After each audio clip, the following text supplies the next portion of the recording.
So Jivasu, Soma's main program is called Somatic Awareness and Transformation. Like, what are we supposed to become aware of, and why do we need to transform? We become aware of the body and the life flowing in the body, because without which we cannot live. Because body is the meeting point of three cosmic forces of matter, energy, and consciousness. So that is the reason why we have to be somatically aware. And why transformation? Because we have so many formation and pattern from our past. All kinds of traumas, life experiences, some of them positive or negative, and also our social and cultural conditioning.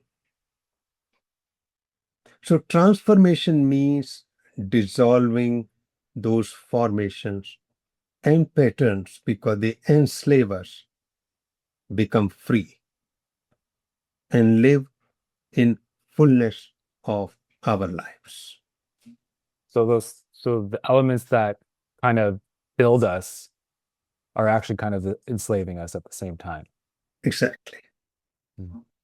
So when did you notice in yourself that you were seeking transformation? I was not seeking because in third year medical school, I realized my life was set up by my society and culture. Mm. And number two, I was persistently anxious. And that was my worldview. So I thought I will achieve a lot of prosperity in the world, prestige, status through my medicine, but inside I will remain impoverished, full of poverty, because I was anxious all the time, not feeling calm, not feeling confident, scanning the whole environment for safety, for security. So that is where my search began. Can something be done what I'm experiencing inside? So you were always like you mentioned, you're being aware of your surroundings, looking for safety. That sense of looking for safety is was that drive? Exactly. Because I was constantly anxious, insecure. So that drive is a drive of looking for transformation, looking for some type of change. Yes, looking for change so I could feel confident, Mhm. secure, peaceful, live with well being. Of course, in those days, I didn't know the transformation, the word itself, Mhm. but that was the beginning. So then it's to have that search within people, or like that looking for that feeling, there must be some type of realization of that's it's possible.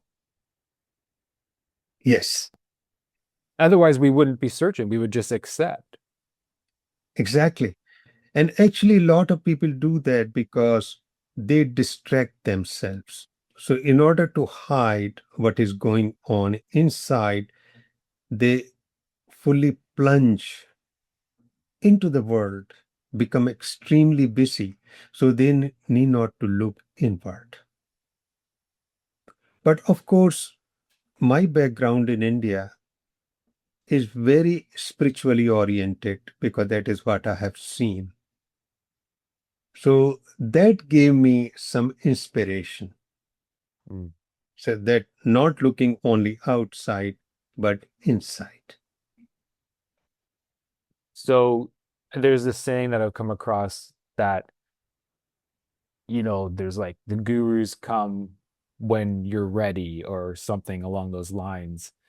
And were there were there teachers or were there people that were helping you or that kind of stood out to you when you were going when on this journey, on this search? Not in the beginning, but later on. Because what happens, I completed my MD, and before I go to a government job or private practice in pediatrics, I knew it will be a trap for me because once I'm there, then it will be very difficult to get out. So I went to Shivananda Ashram Rishikesh and joined as a medical officer. Mhm. And that is where I started discovering teacher. I never met any one of those teachers, but they influenced me through their teachings. And I will tell you, three of them were very prominent. They played an important role.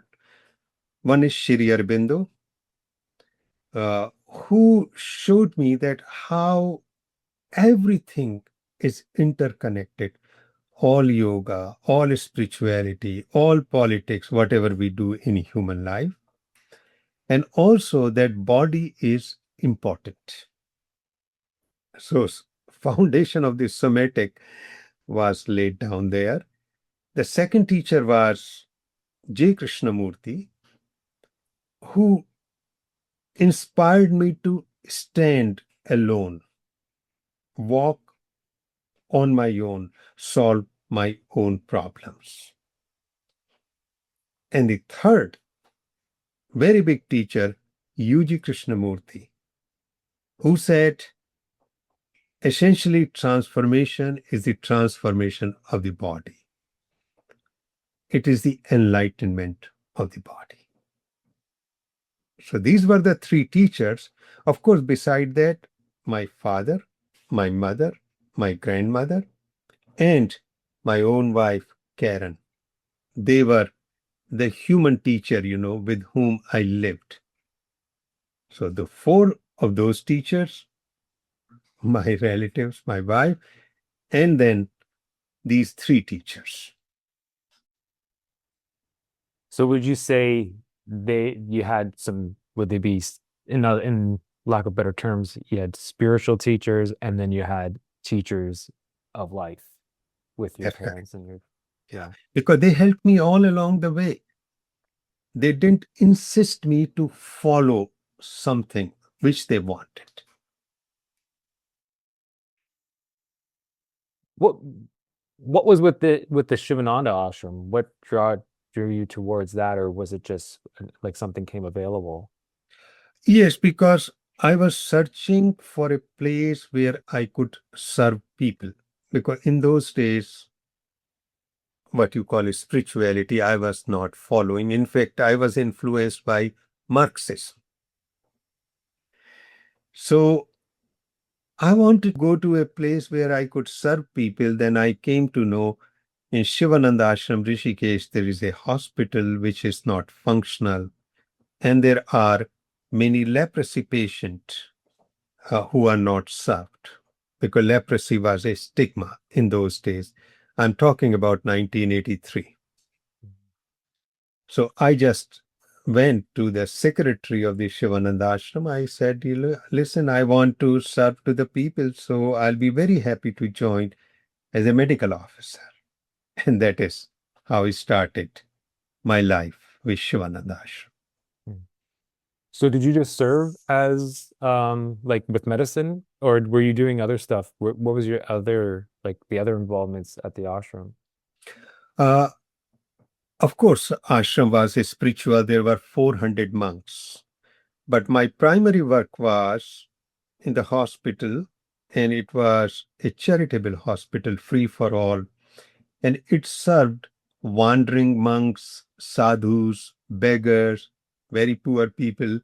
And because I was pediatrician, so some people from the town of Rishikesh came for specialty consultation. That was one part. And second part, I started a clinic for leprosy patient. And the third was I started going into the remote villages where there were no roads. So sometimes I walked, and quite often I took a strong pony because it was really high up. So that was my routine on weekend. But beside that, of course, once you are in ashram, you start listening to the people, you start reading, and I start practicing a little bit. So, but that was not the dominant part of my life. It was primarily serving. Mm. Was there any people or things that stood out at that time for you, or any life-changing events that kind of stood out around that time? Yes, surprisingly, shockingly. 1984, waking up from my siesta in the hot month of June, June 7, and I felt as if I was touched by a massive electricity. It was flowing through my body, and there was a searing pain in my head. My heart was beating very strongly. My breathing was labored. I thought, I'm dying. I threw myself from my bed, crawled in the washroom, opened the cold water tap, and as the water poured, slowly that whole experience calmed down. And actually, that was the beginning, what you call transformation. I went to ashram authorities, monks, they couldn't explain it. So I have to figure it on my own. And I found the references in Kundalini awakening. Looking back at that now, was there anything you were doing to kind of create that situation? Yes, I will say, and it is very interesting, very strange, because I was not practicing any meditation or yoga seriously. But what I see, it is the path of love.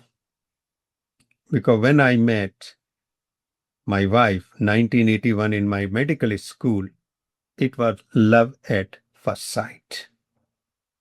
It was extreme. It basically swept me away. It was so massive. I became like a zombie and I didn't care for anything.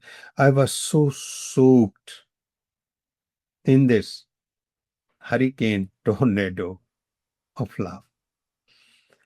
And if you really look into the physiology or energetics of love, it's a massive release of energy in your body. That creates release of neurohormones, neurochemicals. And if it is sustained, it will change your whole body and brain because your brain is neuroplastic. And that is what happened in my case. It's sustained because this kind of experience of love usually disappears or fades within few months. In my case, it was not. So 1981, it happened and I entered Shivananda Ashram 83. In those 2 years, this massive surge of energy and neurochemistry changed me and I became receptive. My brain became very sensitive to all kinds of experiences. So, in my opinion, I'm very clear that was the reason. Of course, this love can be about any image, about God, about Krishna, about Jesus, but the pathways for love are more or less same. It sounds like something was unlocked inside of you. Exactly. That is what is the beauty of love. Love frees you. It unlocks you because you are, coming with your ideas, your past, your experience. Love dissolved it temporarily. It starts changing you. Your teachings with like destiny and passion, could could this be something that people are passionate about? It doesn't have to be a person that can kind of unlock this. Same thing. That is why passion is so important. Because what is the meaning of passion? Passion is the same like love. Love is a form of passion. In passion, we feel so exuberant, exploding with this life energy, prana, and it will have the same effect on the whole organism. Yes, passion is the key, and that is why in yoga it is called tapas, generation of heat. Without tapas, without that sadhana, with passion, we cannot succeed in our goal. Hmm. For as much as you know now, like in all the transformation that you went through, looking back at the ashram, what did you notice most about like the people that visited the ashram? Uh, some people, they came with genuine passion, but they were very few. Most of them, because they suffered in their life, they came for therapy. So I will say more than 95%, 98% people, because ashram gives you the Can you, most, sorry, Jivasu, can you yeah, say that again? I don't know. My internet seemed to kind of skip there. So I don't know if I didn't hear what you said, what it was. yeah. So most people who visited ashram, including monks who came to stay, very few of them came for transformation. Mm. Most of them were struggling with life in conflict, including very rich people, very comfortable people. They came mainly for therapy because ashram is a place for a very comprehensive, wholesome therapy. No therapy can ever match. You live for 7 days, 10 days, or some of them stayed for many years, some of the monks. But their idea of coming to ashram was therapeutic. Mm. Very few transformative. So it's almost as if they like they're seeking something and looking for some type of release and some type of change through that is Exactly. what you're kind of saying. Exactly. But some of them stayed for long term and they dedicated their lives for a total revolution in their life, a total transformation. Mm.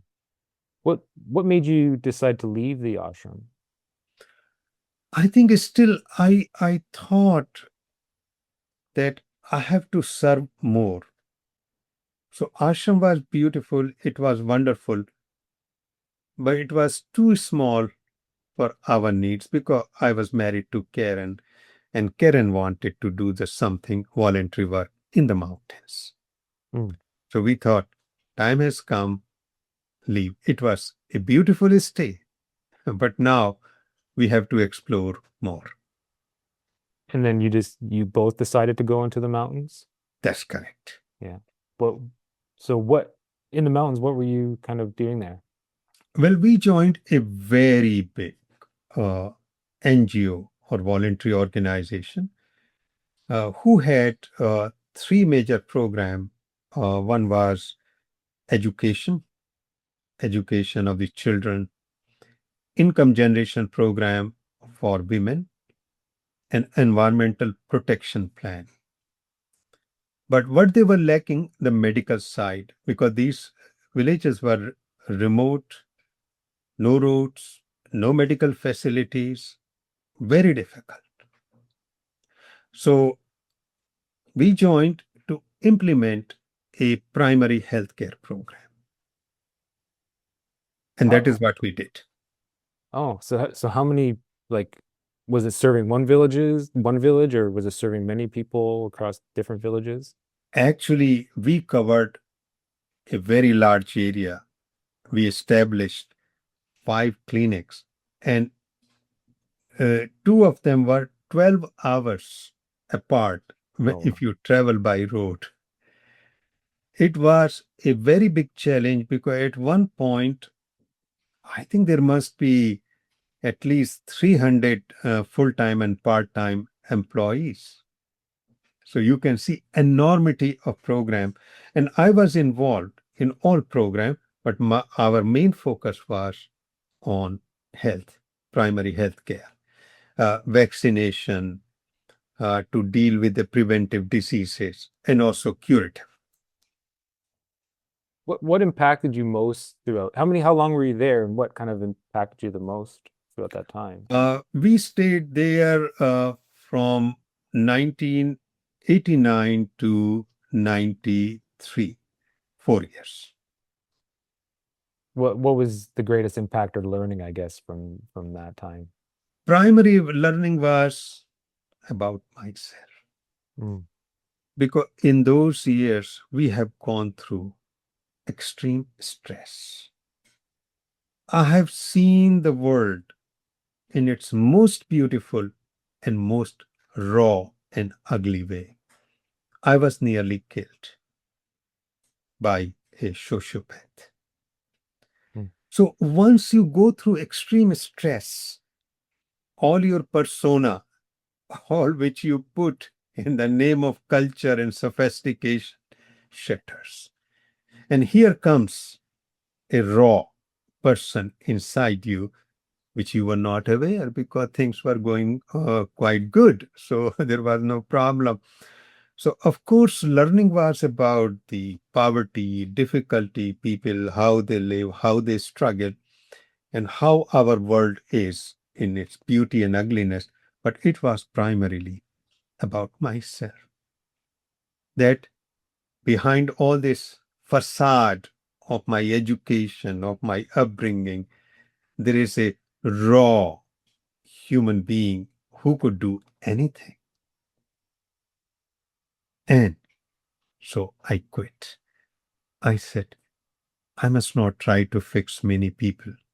I should try to change this person. Of course, continue to serve. That was the primary insight. And that brought a lot of freedom to me. Mm. I like to go back to that. I've heard you talk about the sociopath story before, and I'm wondering if you don't mind sharing that right now, because it Please. seemed like a real interesting experience that you had with it. Yes. So what happens? Ours were very big organization, and we also worked in an earthquake affected area in 1991 in the mountains, in which thousands died and many thousands were injured. And so we worked there. So that was one shattering experience. But during that time, what happened? We received a lot of funds. So naturally, there were many people very envious, because once you are living in remote area, which is poverty ridden, and here you build an organization which has millions, you are on TV, you are on newspaper, because that is what coverage we got. So we became quite, in a way, famous. So some of the local forces, political, they they wanted to share the wealth, whatever we had. So they inspired this fellow who already killed many. And in that process, what happened? He killed the head of our organization. I still remember his bullet-ridden body. And we were next in the list. 5 of us. Mm. So that is what happened. But through him, I experienced something so extraordinary. So in a way, he's a teacher also. Mm. Because one day he got me with his knife only few feet away. And I was very sure I'm finished. I was shaking with fear. But when he was very close to me, must be 2, 3 feet, all my fear disappeared. My bent body straightened, looking into the eyes. Everything was peaceful, clear. Shadows of the tree under the evening sun on the mountain slope.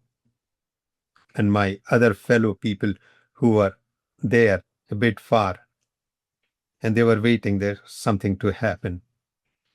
And I felt as if there was a wall of transparent steel around me, and he cannot cross it. And he didn't. He asked few questions from me, put the knife back, and disappeared. What happened after that? How did After that, I started shaking with fear again. Within 2 minutes, fear returned.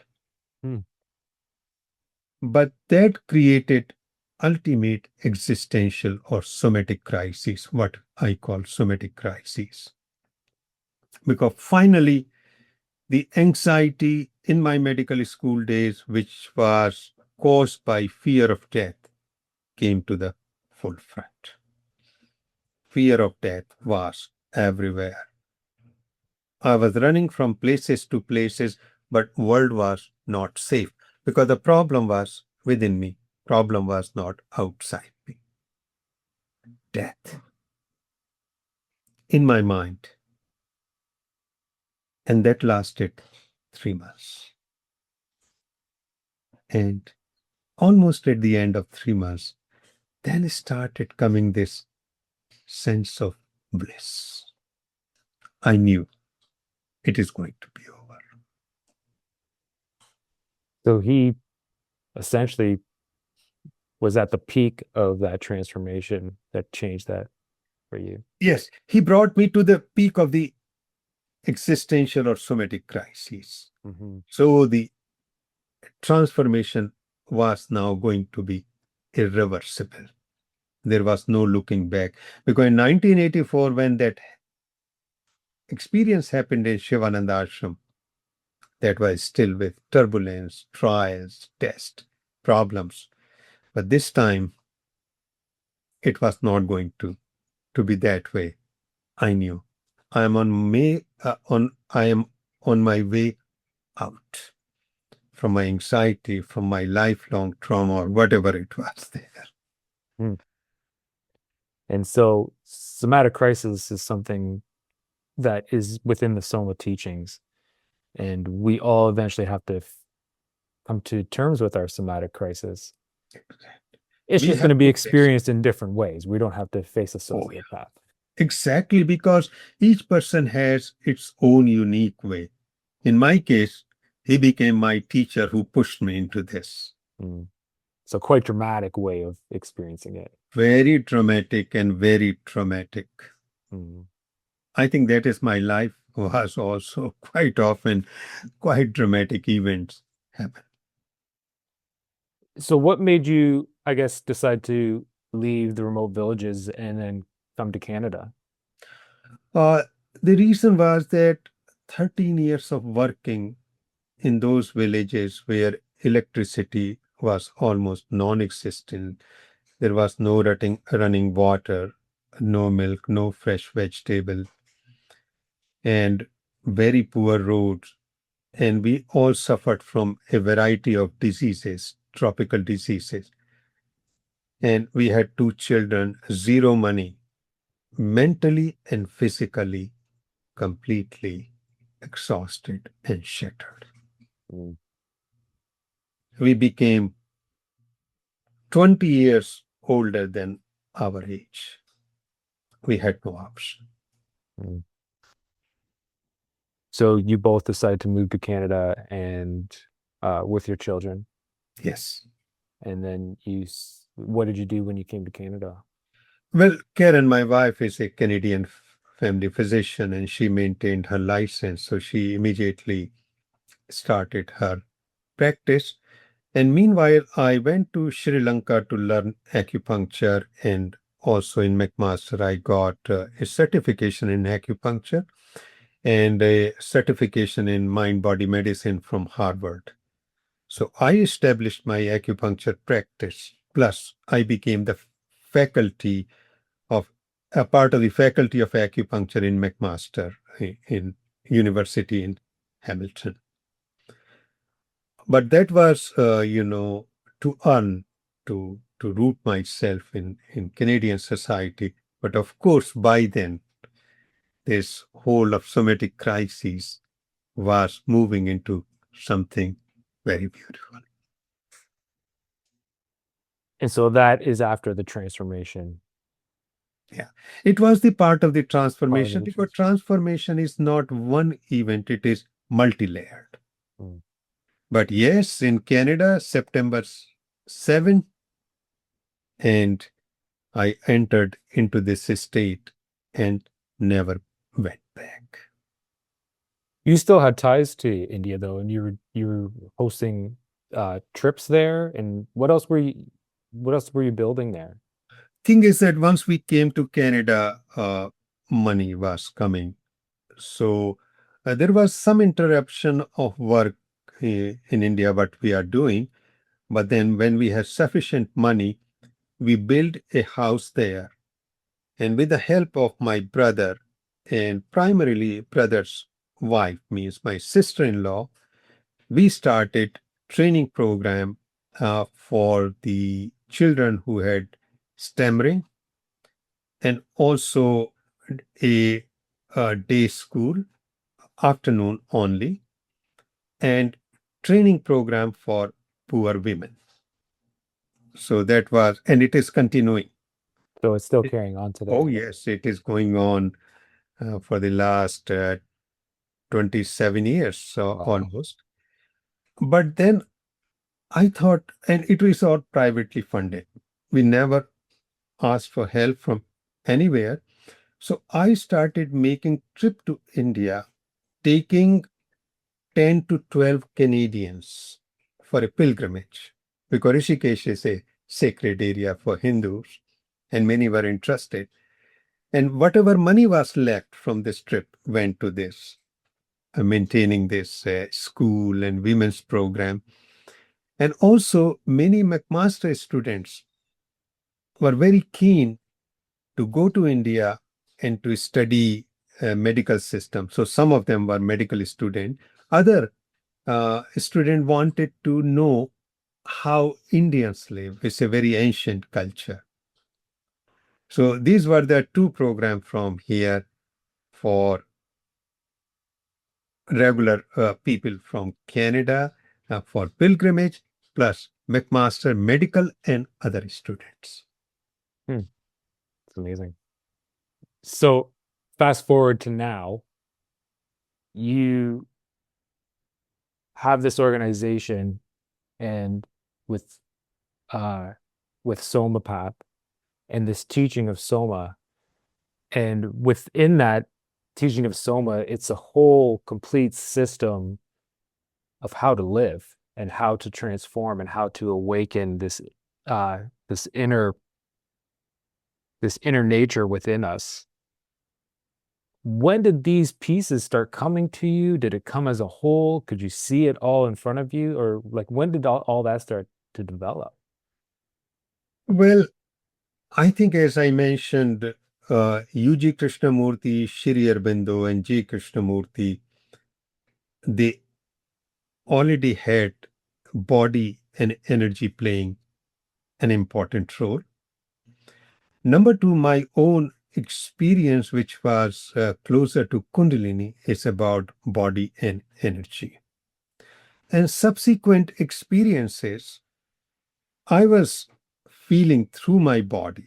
So body was playing a very important role. But I think it was 2019. I was waking up in the morning from my sleep in Canada, and a voice came, write a book, Return to the Body. Before that, I was teaching a variety of yoga and meditation program, which come from my background, Vedanta and Bhakti and yogas of various kind. But now the message was clear. I had to return to the body.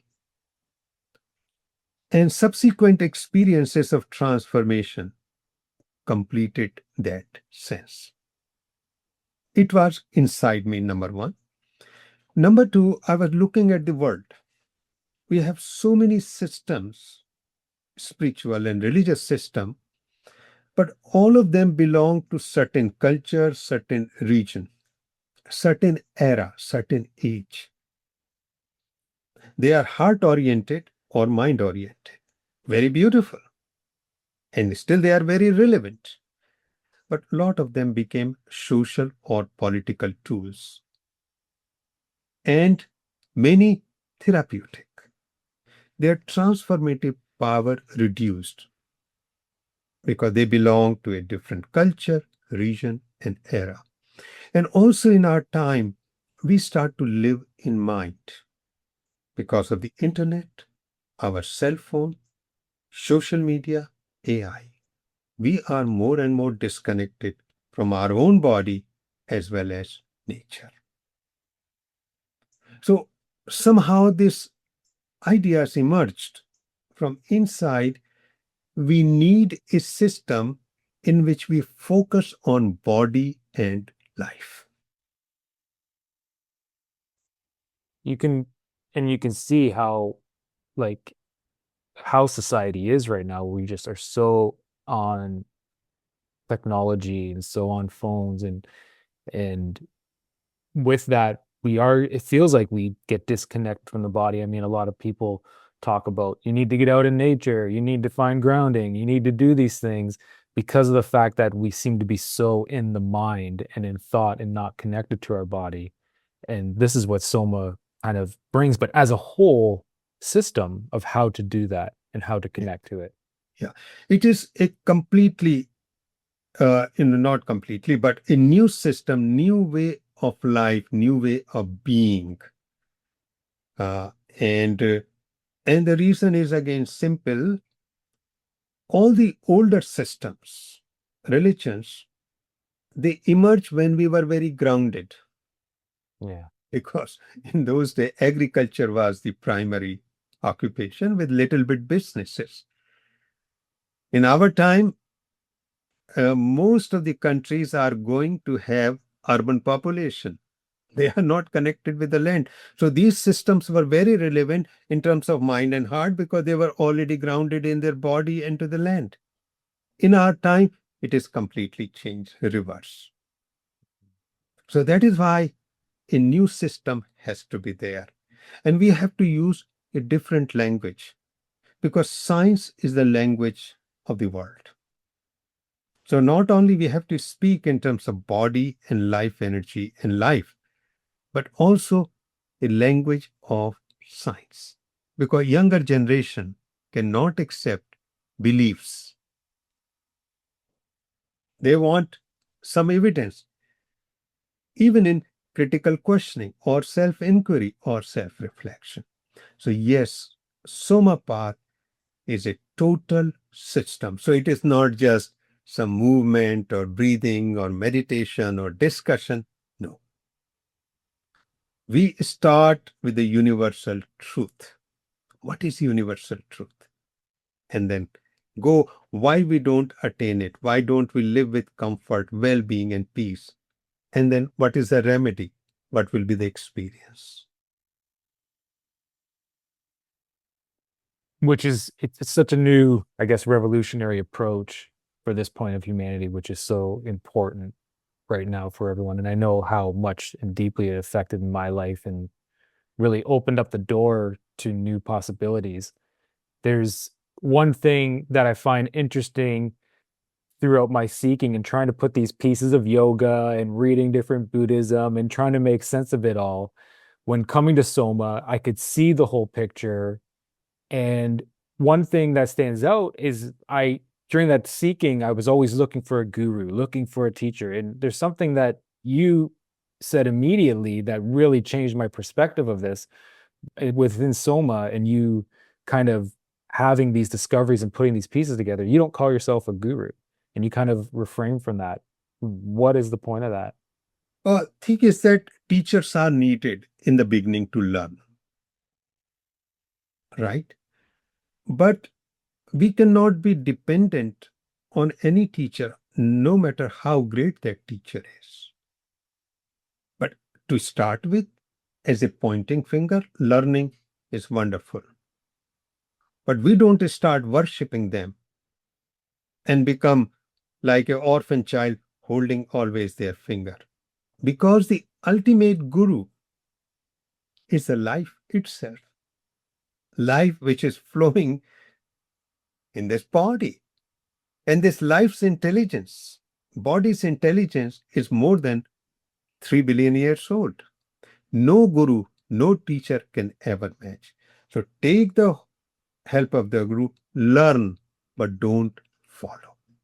Because it is all about self-realization. No guru can ever give us that. If we believe in that, we will never reach our destiny. Yeah, one thing that stands out with me with the Soma teachings is that it's all about what we are experiencing and how those are lessons for us. So how can a teacher know exactly what I've been through and what I'm experiencing my entire life? Exactly. What I am feeling inside this body due to that flow of life and consciousness, only I can. Because each one of us is unique. And that is the whole thing about life force in us. It wants us to express ourselves in the most unique way. So I don't want to become a crowd following someone, no matter how impressive that crowd or guru is. Yes, in the beginning, learning, and then coming back to my aloneness, my uniqueness. That is a hotline to the life inside and in this universe. Well, thank you so much for sharing this today, Jivasu. I really appreciate it. Thanks, Matt.